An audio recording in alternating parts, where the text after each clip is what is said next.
Hey, John Beard here. I'm a photographer, instructor, and author from Southwestern Virginia. My passion is night photography, and today I just want to help to give you some of the basics that you'll need to get started in your own night photography. This video is a shortened version of a presentation that I give to students when they come and take my more in-depth night photography workshops. So let's get started. So when I'm giving this presentation, it's normally in front of a live audience with a lot of people sitting in front of me to interact with. So some of these things that we go through, you'll have to think about them on your own. But to start out, I like to ask just some opening questions. Number one, why is it that you're interested in night photography to begin with? What is it that you've seen? Somebody's other photos, your own attempts? What is it about night photography that has brought you to this video and to other avenues of learning? So think about your own answer, but I can tell you what it is about night photography that I enjoy so much. And that's just like other forms of photography, like macro photography or high-speed photography. Night photography is a window to see the world that you otherwise couldn't. And so like with macro photography, when you really zoom in and look at those details that you normally couldn't see, well, you're seeing part of the world that's pretty incredible. It's right there in front of us, and we don't necessarily see it. High-speed photography, freezing explosions and bullets and whatever else that happens so quickly that you don't get to see it. Well, now you get to freeze it and examine it. Night photography is the same in that we're shooting long exposures. We're seeing light that our eye can't pick up. These bright and vibrant colors and light that's out there that we just can't see. It's not a camera trick. It's not a Photoshop trick. It's out there. We just normally can't see it, but with our long exposures, with our high ISOs, with our photography, we can see an amazing world in front of us. What makes a good night photo? Well, that's subjective, but there's some things that I think go into a good night photo, and one of those that I want to point out is that a good night photo is going to include quite a bit of light, quite a bit of color. So even though we're out there shooting in the dark, it's going to involve lots of light and color. So I want you to pay attention to that when you're looking through a photo stream that you consider to be good night photos. Look at how much that night photo actually includes areas of light and color. And what do you think the challenges are going to be in night photography? And I do mean that as set apart from normal photography, the things you're used to. So the first part of this presentation is going to cover some of those challenges. So the first thing we need to discuss is comfort and safety, which is not usually on the top of the list for people who go to a photography workshop. It's not what you're expecting to learn. But what I've found in working with people in night photography is that the number one obstacle is being outside in the dark. And one of the biggest things that goes along with that is the cold, the temperature. You're going to find out that some of the best night photography shooting opportunities happen when it's cold outside, or even in the summer when it's plenty warm where you were during the day. At night, the temperature is going to drop way down. And if you're not ready for that, if you're not prepared to deal with the cold and the dark, you're not going to have a great time. So we'll start out with some obvious safety advice here and not go into it too deeply, because this is really the stuff you learn in kindergarten. And if you're still here after all those years, you probably have a pretty good handle on it. Use your good judgment, use common sense, and know your limitations when you're out there. Tell somebody where you're going and when you plan to be back, so that if something happens, you've got help not too far away. And most of all, just think safety. Be safe and come home with some great photos. And as I said before, cold weather is something that you're going to deal with frequently as a night photographer. So staying warm is something that you're going to have to get good at and practice at. Of course, proper clothing is key. Dress in layers. Food and drinks, all this, again, is obvious stuff if you've been out in the cold at all. Two things I will point out. Photography gloves are great. And people say, well, what are photography gloves? And we're talking about the kind of gloves that give you the dexterity so that you can work the controls on your camera without having to take those gloves off. They may let you remove the fingertip or sneak a thumb out of the glove itself without taking it off so that you can work those controls. And hand warmers are just essential. I love hand warmers. I can tuck them down in the palms of my gloves and just stay warm all night long with that. And it seems funny to say this, but one of the most difficult parts about night photography people find is working in darkness. A lot of people go their entire lives without really ever being outside at night in the dark. So it's different. The number one thing that you'll learn about and get used to is controlling and managing your night vision. We all know what night vision is, the idea that you wake up at night and you can walk through your house with no problem and pretty much see where you're going and not bang into stuff. And then when you turn the bathroom light on, your eyes hurt a little bit. And then when you're done, you turn the light off and you go to walk back to your bedroom and you can't see anything. And what's changed? Nothing really, except that you had your night vision and now you've lost it.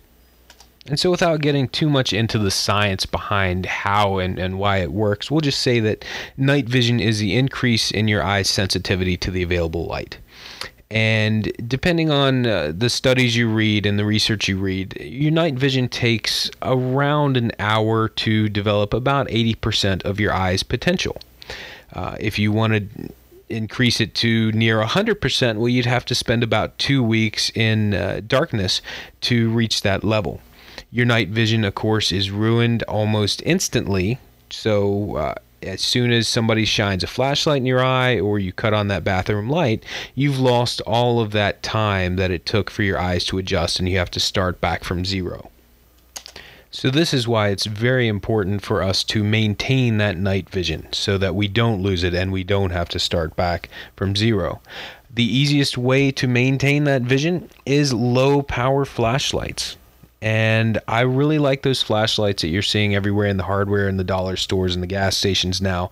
For $1 or $2, you get this nice little metal light, and they put out a good amount of light, but if you put some not brand new batteries in them, then you get a nice dull glow. And that's really what you want for night photography, because once you get out there and those eyes adjust, well, it doesn't take a lot of light to see the things that you need to.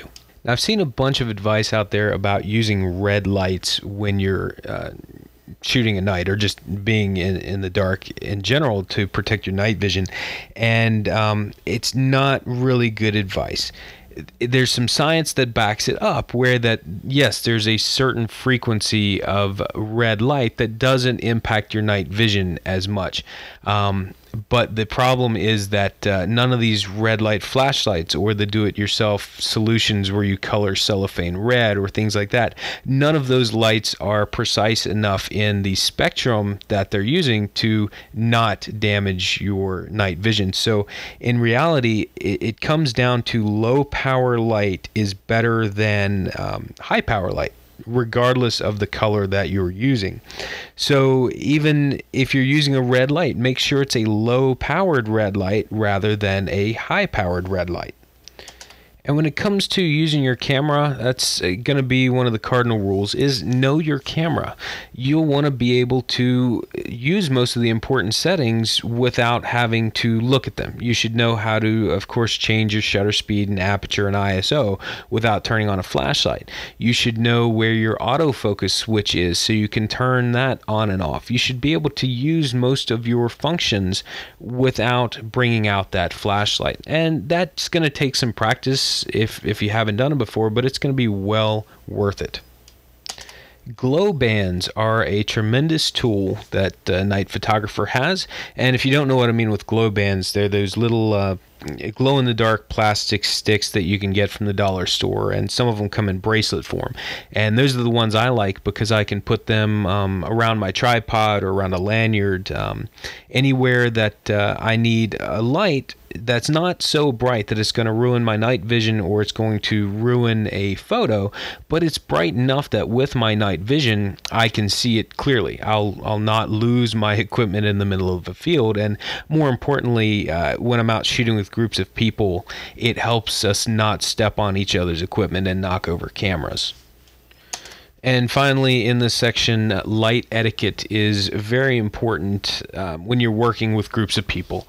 And what I mean by light etiquette is really just, again, common sense stuff, is you don't want to ruin somebody's photo that they are in the process of shooting. So be careful where you're shining lights out into the scene. Maybe you're trying to focus or do some light painting, whatever it is. Just try not to step on somebody else's photo. But more importantly than that, try not to ruin their night vision. Watch where you're aiming those lights. Don't go shining it into people's faces. And if you're one of the people who like to wear the headlamps, you got to be really, really careful with that. Because our instinct when we're talking to somebody, if somebody says our name or just general conversation, we want to look those people in the eye. And if you are wearing a headlamp when somebody says your name and you turn around and you blind them, you ruin their night vision, well, you're not going to make a lot of friends that way. But hey, we're all adults here, so when those things happen, let's just learn to forgive and forget, and it won't be a big deal. And finally, we'll talk just a second about weather safety. Again, this is a little in-depth for this presentation, but it's something you want to keep in mind. What kind of dangers are you going to face out there at dark? What's different about nighttime weather that you might not have thought about? One of those things may be that in the daytime, you can see those summer storms coming. You can see the wall of rain. You can see those things. At night, you may not be able to. So learn to recognize conditions that are outside of your own comfort zone and avoid them. And of course, the reliability of forecasts is always questionable, and especially at night. So just remember that because the meteorologist said that there's not going to be a storm tonight or that things will be fine, it doesn't always make it so. Okay, so now that we've talked about the things we need to know in order to be outside safely and comfortably, let's start talking about some of the things that we need to know in order to make sure that our night shoot is going to be a success. So the first thing we're going to talk about is previsualization and creative intent. And I hope by now in your photography you've met somebody who's really impressed upon you the importance of those concepts and how beneficial they are for you to use them. Now, if these things are new to you, well, the idea is that you already have in your head the shot that you want. You are out there with the intention of creating a shot rather than just shooting and hoping to get lucky. Now, these concepts are very important for daytime photography for sure, but they're especially important for nighttime photography because in the daytime you're shooting short shutter speeds and you can try different things and quickly decide if you like them or not. But in the dark, these long exposures, you may be, each shot may take 30 seconds or a minute or longer or an hour if you're shooting star trails. So you really have to have an idea of what it is you're trying to accomplish in order to use your time efficiently. So as night photographers, we have to have a better understanding of the weather than most people do.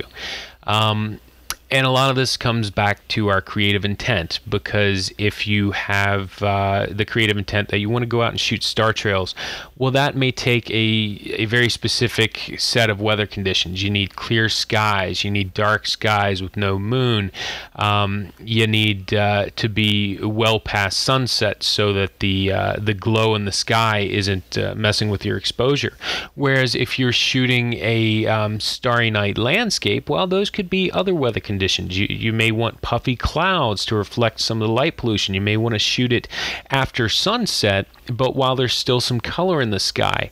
So learning to read weather charts and understand a little bit about forecasting and just weather in general, that's going to be very important to you as a night photographer. Some of the general weather sources I really like Weather Underground for just general upcoming weather forecasts. NOAA, of course, for the more fine-tuned and specific weather, and then the Weather Channel as just a general what's going on in the world if you don't have any other reliable source. Now, all of that stuff said about other weather sources, the one that I use and the one that I recommend to anybody is cleardarksky.com. And this is an amazing little tool that kind of puts together all of the weather that you need to know in order to predict whether or not tonight and tomorrow are going to let you get the shot that you'd like. It is information overload in a lot of ways, but at the same time, it allows you to just easily glance and see if things are going to work for you. Cloud cover is usually the one that most people are worried about, so you can just look at this top line. Now, on their website, they have a great how to read this, so I'm not going to go over that too in depth, but you can see that it's set up for a specific date, and each of those vertical columns are an hour over that day, and it's in 24-hour time. So each one of those blocks represents an hour, and the red lines are midnight where the day changes. So just looking at that, I can tell that on Wednesday night, I'm not going to have too much in the way of cloud cover. So if I want lots of stars, well, Wednesday night might be good. Thursday during the day, we're going to have partly cloudy skies, but mostly clear. And then we can see as we get towards Friday, those blocks turn white. And that means that we're going to have more clouds move in and getting closer to overcast. So depending on the type of shot I want, depending on my creative intent, I can look at that and tell whether or not I'm going to go out and shoot. So as photographers, of course, our primary job is to understand light and be able to use it to our advantage. And as night photographers, our primary light source is typically the moon. Now, there are other types of night photography that you may be into, traffic trails and city lights, where that you don't have to worry about the moon so much.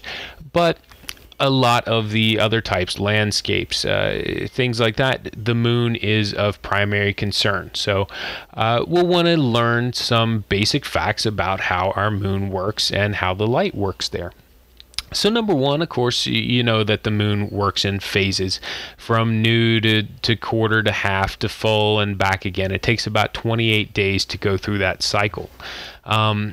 The other interesting thing to know about moonlight and just light in general is that light is light. Flash, moonlight, sunlight. It doesn't matter. Light is light, and it reacts and acts in pretty much the same way. So a full moon rising at night, passing through a rain shower, that's going to produce a rainbow just like the sun would. It's just there may not be enough light for your eye to pick it up, but your camera can see it. And one of the interesting things about the amount of light is how you can group it down into the amount of light that you have over a period of time. And if we look between half moon, full moon, and back to half, you've got about 2 weeks of shooting that, as long as your cloud conditions don't change, your light is going to be within about a stop each night. So that means that when you go out to shoot, you're going to get about the same exposure if you use those same settings. Now it'll change a little bit, but it's going to be so close that you can go out night after night and practice that same shot until you get it right. Now, one thing that will change night after night is the angle of the light, at least when we're talking about the same time each night. And that's because the moon rises a little bit later each night. And this is great for our creative intent, and going back to the point about light being light, because for the same reason that when you go out and do landscape photography or just shoot in general, you want to go out and shoot during the golden hour. Right, when the sun is low in the sky around sunset and sunrise, because the angle of the light makes those nice shadows that give you a feeling of depth. The same is true when you go out to do night photography. If you go out near the times when the moon is close to moonrise and moonset, well, it's going to give you that same feeling of depth, that same high quality of light.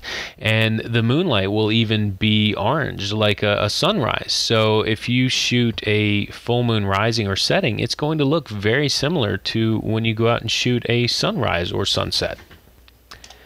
Location scouting is going to be very important for you as a night photographer, and finding north is going to be a very important skill for you to have, especially if you decide that star trail photography is what you want to get into. Knowing where north is going to help you figure out your composition, where the circles are going to be as the stars go around that North Star. And it goes back to pre-visualization and creative intent, which we talked about earlier. You need to be able to stand on a scene in the daytime and think about, okay, what's this going to look like in the dark? Where are the traffic trails going to be? Where is the light pollution going to be? Where's north going to be? How are those curves going to play into what I have to work with in the foreground? And then as far as tools for finding locations and verifying locations, Google Earth is my go-to tool of choice for location scouting. With the overlays that they have now and the 3D ability, it's very easy to almost fully compose the scene and figure out what it's going to look like without even going there. And when you add to that something like the overlay for finding dark sky, it just really opens up the opportunity to explore without spending all your time and money driving around trying to find an interesting spot to shoot. Google Earth is a must-have for any night photographer. And the final thing we'll talk about for the knowledge section here is noise. As night photographers, you really are going to deal with noise, and you just kind of have to get used to it and embrace it. The factors that go into the amount of noise in your photo are going to be the temperatures you're shooting in, specifically how hot your camera sensor gets as to what kind of noise you get. And then the higher the ISO you're shooting, the more that noise will be amplified. So those are the two things that go into it. Now, some things you can do to reduce the noise that you see. Of course, the lower the ISO that you can shoot, well, that's going to help. But depending on your creative intent, the shot you're out there for, you can't always shoot at a low ISO. So sometimes you're just going to have to crank up that ISO and understand that it's going to come with a lot of noise. Capturing more light. Now, one of the first things we pointed out about what makes a good night photo is the amount of light in that image. And yeah, it's visually appealing and lots of good things about it, but one of the good things is that when you can put light in the scene, it's going to hide the noise. Noise will show up more often in the dark parts of the scene and those black parts in the shadows. If you can cover those areas up with pockets of light, well, you won't have the noise there. Shooting in the cold is always a plus because you will get your camera to cool down and the sensor will be colder, and you'll get less noise inherently from that. We love to go out and shoot when it is way below freezing because you can get away with very high ISOs and see very little noise from it. Noise reduction is one way that you can deal with it, and that's the software type, whether it's in Photoshop or Lightroom or even your camera's built-in noise reduction that analyzes the photo looking for things that appear to be noise. It's looking for areas or spots within areas that are lighter or darker than their surroundings. And yeah, that can work, but when you start thinking about the starry skies that you're going to be shooting, well, what is a starry sky? That's bright specks in areas that are dark. So to noise algorithms, to Lightroom, to your camera, well, stars are going to look a little bit like noise. So if you rely on that kind of noise reduction, you could very well see your starry sky shots not have as many stars in them.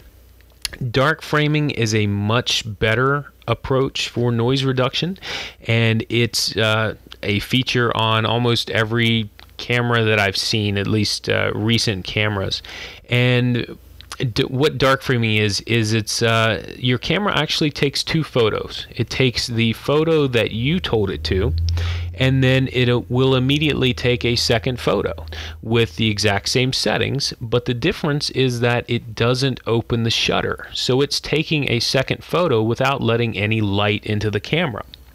And that might not make a lot of sense, because what would you expect to see if you take a photo without letting light in? Well, you would expect to see a completely black frame, right? Well, try it sometime. Make sure that dark framing is turned off on your camera when you do this, but set your ISO up really high, like 6400 or higher. Put your lens cap on and take a photo for 30 seconds, and then look at the results.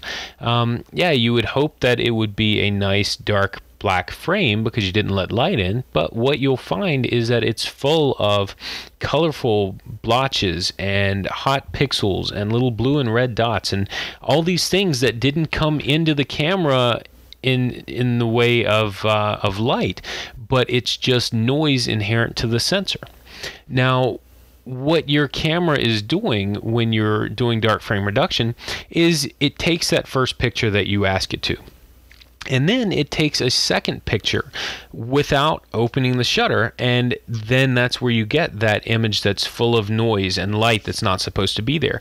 Then it takes that noisy image and it compares it to the first image that it shot, and it said, oh, okay, this bright red spot and this blotch and all these things that were on this dark frame, I can remove those from the actual photo. And in that way, it's removing the noise that's really there, the noise that it can tell is noise, and it doesn't have to guess whether or not a star is noise. And then one other way that you're going to deal with noise is almost a byproduct of just sharing your photos with somebody. When you reduce that file size, when you reduce that image size in order to share them on Facebook or 500px or wherever you upload your photos to so that people can see them. When you do that, the noise is going to kind of be averaged out. It's going to be removed. It's going to be evened out. And you can get away with a lot of noise in an image that just won't be visible when somebody's looking at it either online or in a print. So kind of the takeaway about noise in this is that as a night photographer, you're going to get used to seeing lots and lots of noise, and you're also going to be comfortable in that because when you share these photos or print these photos, most people aren't going to be able to see it. Okay, so finally, now we're going to start talking about shooting technique, the actual things you need to know about your camera and photography in order to capture these night scenes that you want to go out there and get. Up first, we talk about camera settings, and this isn't necessarily the shutter speed and aperture and ISO you should use, but just your camera settings in general to get your camera ready for night shooting. Now, the most common question that I ever get in teaching night photography is, what settings should I use? The answer, of course, goes back to, well, what's your creative intent? Because if what you're trying to do is shoot a star trail, well, you're talking about doing that for an hour or more, so that's your shutter speed. If you're talking about shooting landscapes or something else, well, it's a different shutter speed. So there's no one always correct answer. But if you have no idea where to begin, you just want me to tell you what settings to use, well, here you go. Put your shutter speed on 30 seconds, put your f-stop on f4, and put your ISO onto ISO 3200. And for most scenes, when you're outside in the dark, that's going to get you a starting point. It's going to be pretty close to a usable image so that you can take that and say, okay, well, it's a little too dark or it's a little too bright, and you can adjust from there. So ISO 3200, f4 for 30 seconds, that will get you a start. For your white balance, well, it's again back to your creative intent of what it is that you're trying to do. So you can set your white balance to make for the look that you want to get. Now, personally, I like a white balance towards the blue side. It just feels a little more natural to me, and if you look at some of my photos, you'll see that I really like blue. So I'll set my white balance to the 3400 Kelvin range, somewhere around there. So that's if you want just a place to start, yeah, move over there towards the lower end and get some blue in your shot. Focus, we're talking about the mode here, not necessarily how to set focus. We'll cover that in a second. But the focus mode, when your camera is in bright light, well, it works wonderfully. Your camera is great at focusing. but it needs light and it needs high contrast in order to do that. When you're out in the dark, your camera is just lost. It has no idea how to focus or what to focus on, and in fact it's just going to fight with you trying to find something to focus on. So make sure your focus mode is set over to manual, because if it's on any kind of auto, when you half press that button or use your remote, your camera's going to try to focus and it's going to get out of focus, or it just will refuse to even take the photo at all. Either way, it's not going to be helping you. So focus mode over to manual. Your remotes and timers, that'll be up to you to use and look up in your manual on exactly how to use it. But the idea for why to use it is that when you're on your tripod, if you just go over and push the button to start the image immediately, just that very act of touching your camera makes it shake. So any points of light or bright spots in the scene, you will see a little bit of blur from those. But if you use your self timer, maybe put it on 2 seconds or 5 seconds, then you can start the image and take the shot without the blur. And your remote is really handy because of course you can start it like that without the blur, but the other thing it lets you do is it lets you use the bulb mode on your camera. And what bulb mode will do, that lets you go beyond that 30-second limitation that most of our cameras have. And so if you want to do star trails, then you could use bulb mode to shoot for an hour. Or maybe you don't want to do anything that long, but maybe you want a 5-minute shot or a 10-minute shot. Well, a remote is what you're going to need in order to do that. Your LCD brightness, you want to set that down to as low as you can, and that goes back to saving your night vision, right? Maybe you even want to turn your LCD auto replay off, just so there's no danger of that popping on right there when you're looking through the viewfinder. Your eyepiece, a lot of our cameras these days have ways to shut that eyepiece, that viewfinder, because light coming in through the back of the camera can make it inside and ruin the exposure that you're taking. So maybe somebody's working behind you with a flashlight, or headlights driving by can get into the back of that camera. Well, if you have that eyepiece closed or covered, that won't ruin your image. And finally, image quality. If you are shooting RAW now, if you're comfortable with that, that is definitely the way to go for your night shooting, because so many details are going to be down there in the shadows that you really need that RAW image to help bring those out when it comes time for post-processing. Now, you can use JPEG. So don't think that you have to use RAW to be a night photographer. It's going to help, but you can use JPEG. The big problem with JPEG is that your camera is going to take all of those nice details that are in the shadows, and it's just going to compress them down into black, so that if you decide you want to try to edit it later, those details are not going to be there in that JPEG. And now, after the question of which settings do I use, probably the most frequent question I get is, how do I focus? You'll be standing in the dark looking at a scene that you can't really see with your eyes, and then when you try to look through the viewfinder, it's even tougher. So how in the world do you focus on something you can't see? Well, it depends on what you're shooting. If you are trying to shoot just that typical landscape scene, well, one approach is to manually focus to infinity. Right? If you know your camera, right, without looking at it, you should be able to just grab that focus ring and know which direction to turn it to focus on objects far out in the distance.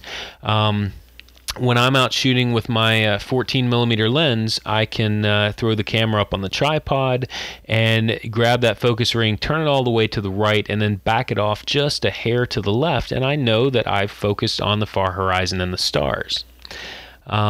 If you are shooting something that's closer, or it has a foreground object, and that's what you are really worried about nailing the focus on, well, that's easier. You can take your strong flashlight, if you have one handy, and shine it on there, and then use that to focus through the viewfinder. Or maybe if it's close enough, you can walk over and lay your flashlight on it and just focus on that as a point of light.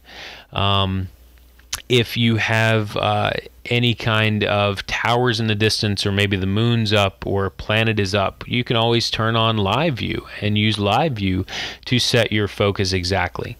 So any of those methods will help. Leveling the horizon is another big issue to think about, and most of our cameras now are coming with built-in artificial horizons or features that will tell you when the camera's level. So learn to use that function and you'll just be able to look through the viewfinder and know that your camera is level. If you don't have that function, for just a couple of dollars you can buy a level that goes into your camera's hot shoe, and then you can use your flashlight to watch that level to see when you are in fact level with the horizon. The histogram is so important to understand for night photographers, and especially getting that exposure right, because your eyes are adjusted to the dark. They're going to lie to you completely.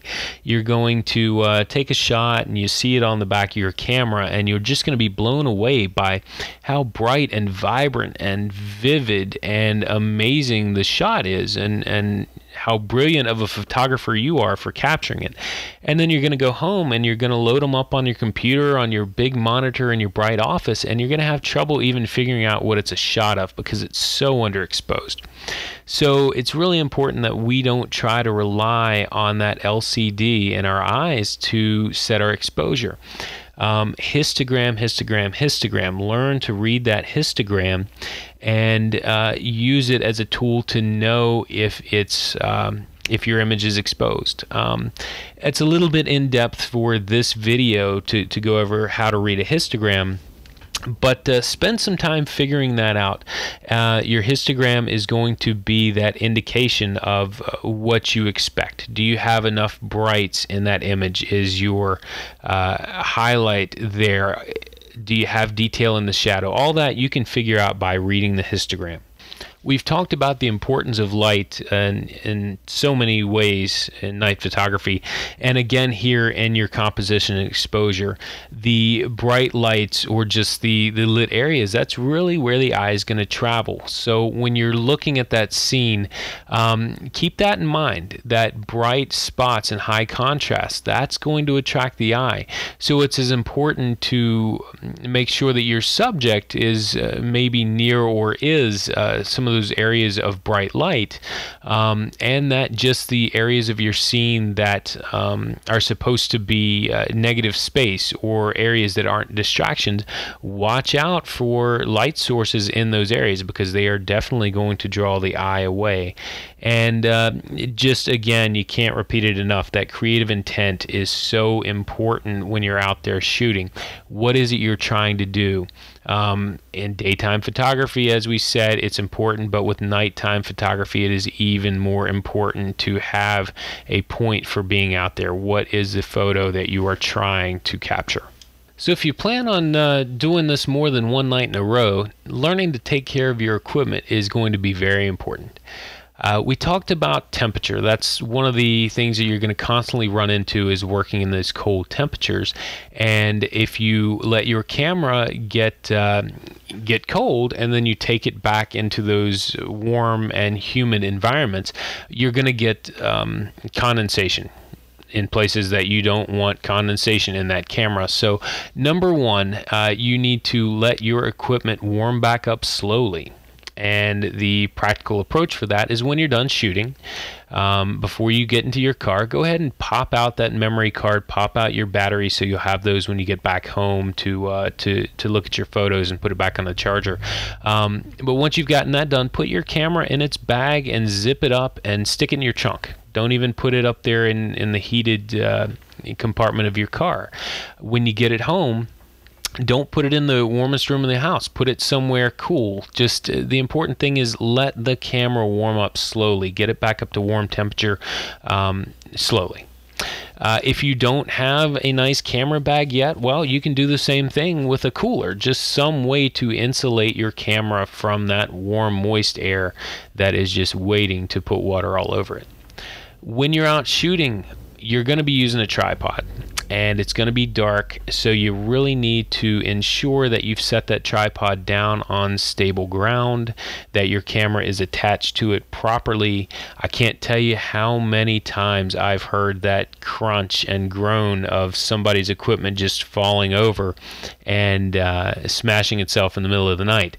So when you are out shooting, be extra careful and just make sure that your tripod is stable before you let go of that camera.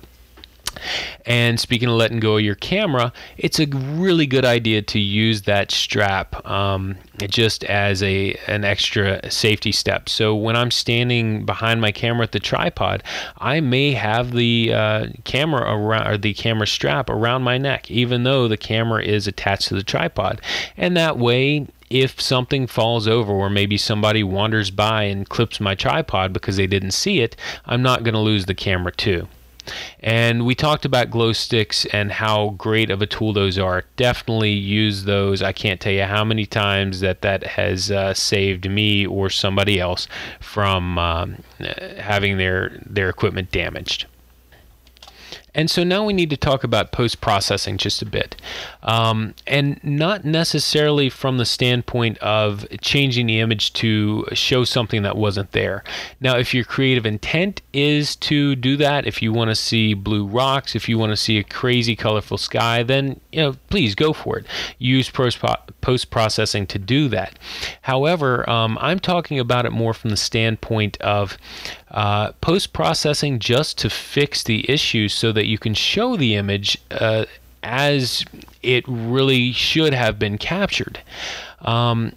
When you really look at what we're out there doing, our equipment is not designed for these kind of photos.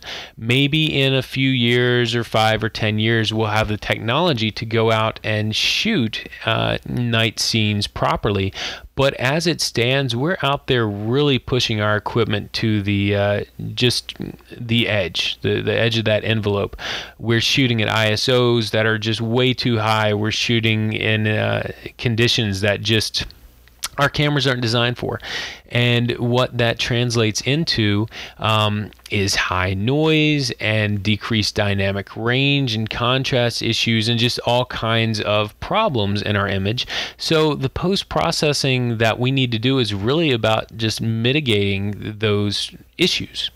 So as night photographers, you are going to do quite a bit of post-processing in order to show the scene as it existed, or as at least as you want it to see it. Because processing is such a huge topic, we're not going to go into the how-tos as much as just some of the basic things that you will need to do to bring your image back and fix some of those problems.